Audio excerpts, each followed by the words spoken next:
told one joke when I was starting out in comedy, and then I stopped because I believed you shouldn't make jokes about disabled people. It's the wrong thing to do. It's wrong, you know. And I never did it again until one day my life changed. I got asked to do a show in Sun City. I was asked to do a show. Sasol was organizing a going-away party for the South African Paralympic team when they were going out to London. And so they invited me. They said, Trevor, we'd like you to come and do a show to perform for Ama Kroko Kroko. We'd like... Oh, you forgot. You forgot that that's the name we gave our Paralympic team. Not a nickname. That was our official name. We had Ama Pogo Pogo, Bafana Bafana, and Ama Kroko Kroko. We called our Paralympic athletes Ama Kroko Kroko, which means the broken things. A bunch of crocs. That is the worst thing you can call a disabled person ever. Ama Kroko Kroko. That is what we call. You got Ama Kroko. That's probably what Reva said to Oscar that night. That's the only thing I can think of. Don't you call Ama Kroko Kroko? Ah! Ama. So anyway, I was doing a show for Ama Kroko Kroko, right? And because I'm there, I did no jokes about disabled people or anything that could be seen as offensive. I did nothing like that. And after the show, I was meeting some of the guys. Everything went well. And one of the athletes came up to me, and I'll never forget this till the day I die. He came up to me, and he was partially deaf. And he introduced himself, and he was a fan, a great fan. And he was like, hey, Trevor, hey, man, how are you? I said, hey, how you doing, buddy? How are you? Good to meet you. Good. He said, yeah, man, great to meet you. Great to meet you. I'm a big fan. I said, oh, thank you. Thank you very much. Thank you. He said, yeah, dude, I love your stuff. You know what? You have subtitles because, you know, sometimes I don't get it because I'm partially deaf. I was like, oh, I didn't even notice. Yeah, it's cool. Yeah, I didn't even know. I just thought you had an accent. That's cool, man. That's nice to meet you. He said, yeah, that's cool, man. I didn't have a question if you don't mind. I said, yeah, go ahead. He said, how come you never tell jokes about deaf people? So I'm sorry, what? I don't tell jokes about deaf people. He said, yeah, how come you never tell jokes about deaf people? So what do you mean? He said, well, you tell jokes about everyone. Tall people, short people, black, white, everyone. But I've never heard you tell a joke about deaf people. Why?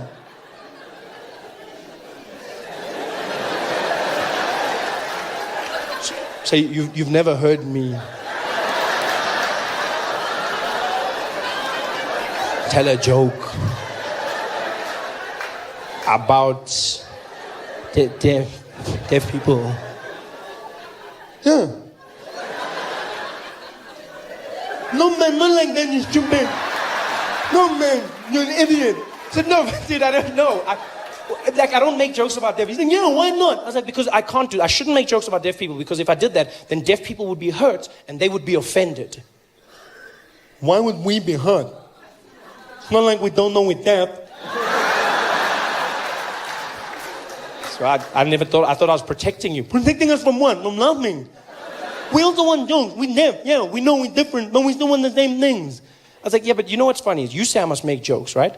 But even if you're cool with it, you know who will complain? People who can hear. Yeah, they'll complain on your behalf because that's what people do. They get offended for other people. They'll be the ones going, oh, Trevor Noah's an asshole. He made jokes about deaf people.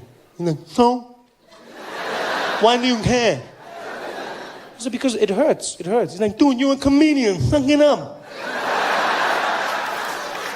Hey, it's easy for you. No, dude, just make the joke. If the jokes are funny, people will laugh and then we move on. I was like, yeah, you know what? You say that. But then what do I do if they complain? He's like, dude, if they complain, then complain. Okay? You know what? Go do the joke. Go do the jokes. And then, if they complain, you must do what I do. I was like, what do you mean? He's like, just don't listen.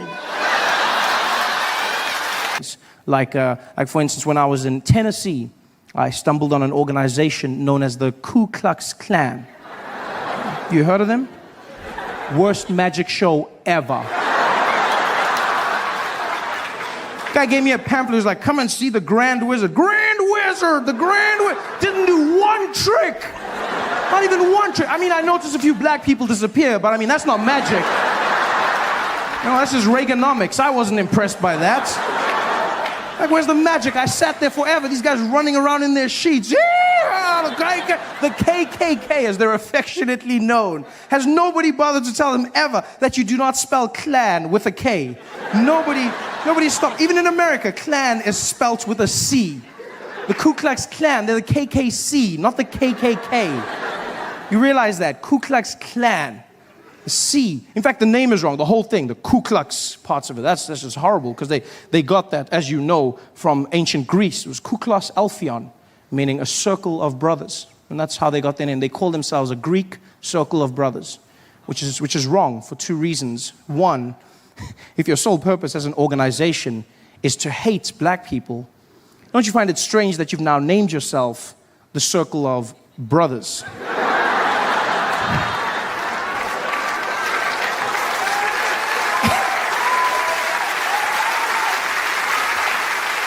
And secondly, do they realize that in ancient Greece, circles of brothers were doing very different things with one another?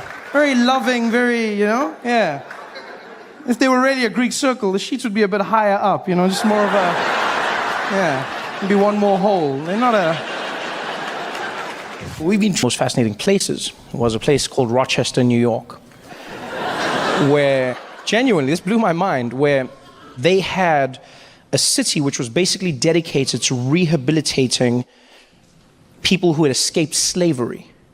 All right, so black people who had escaped the South, got into the North, were rehabilitated at this place. Frederick Douglass wrote many of his works there. The suffragette movement kicked off there. It's a powerful, powerful little place. And I was reading these stories, and what they would do is, slaves would escape from the South. They'd make their way to the North. They would get to Rochester. The Underground Railroad would get them there. And then they would rehabilitate them, put them on boats, and send them to Canada so that they could live free. And I was like, it's a fascinating story for two reasons. One, to remind you that there were a lot of good people, white people out there, because a lot of the time I get angry at white people, and then I'm like, no, there's good ones, calm down. And the second part of it that was amazing was that they convinced black people to get back on boats. I think that's one of the most amazing stories I've ever read. Because, do you know how convincing you'd have to be to convince someone who's they've just escaped slavery? Think about that for a second. Somebody's just escaped slavery. They've made their way there, finally. All right? They wake up after one night of free sleep. And they walk out and it's just like, hey, man, I just want to say thank you so much for everything you did for me, man. Well, you know what, my friend? Nobody deserves to live the way you lived, and I'm glad we got you out. Thank you so much. I appreciate you, brother. Thank you, my friend. Okay, all we got to do now is get you some paperwork, get you cleaned up, and put you on a boat, get you to Canada, and you can live a free life, and everything's going to be better. I'm sorry, hold up. Yeah, go, yeah, could you come again? What did you say? Oh, I know, the paperwork thing is weird, but we got to get you some identification. No, you said something about a boat? Yeah, we're going to get you on a boat so you can get to Canada. I don't, we don't do boats no more. I don't know if you know our history, but me and my people, we took a cruise one time. That shit didn't go so well. So yeah, we got to find another way to get to Canada if you don't mind. No, but the boat is the best way for us to get there from Rochester. Yeah, that might be the best way for y'all, but we gonna walk. Hell, we can run real good. We can run, but we ain't getting on no boat. My friend, you got to get on the boat, man. I ain't got to do shit. I just got free. Imagine if I get on that boat and on the other side I'm in the same place. What they gonna say to me? Why'd you get on that boat? Because he was real nice. Oh, hell no. I ain't getting on no boat. Well, you gotta get on the boat, though. You're free now. You gotta get over this. Look, man, maybe one day in a few hundred years, one of my descendants named Kanye West will be over this shit, but I ain't over it right now. So I ain't getting on no boat. We gotta get you on the boat, damn it. I'm not getting on no boat. And that was the day the phrase "nigga please" was invented.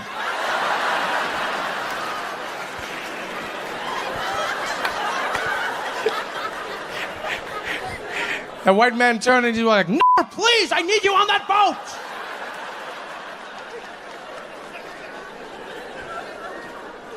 And that story was passed down generation to generation. Black person to black person, free man to free man. So then that white man got down on his knees and he said, "Nigga, please.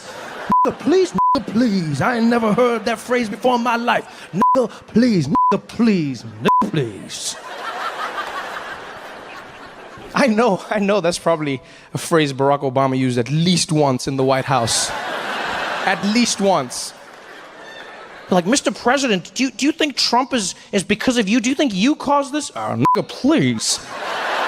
I love Mexican food. I love Mexican people. I don't even know what it is. I think it's just people. Mất máy miệng tí đây. Biểu cảm mặt được, cười nói các thứ để làm sao cho mình có những cái đoạn mà mình dạng như là mình kiểu theo cao trào của cái thằng diễn giả ấy.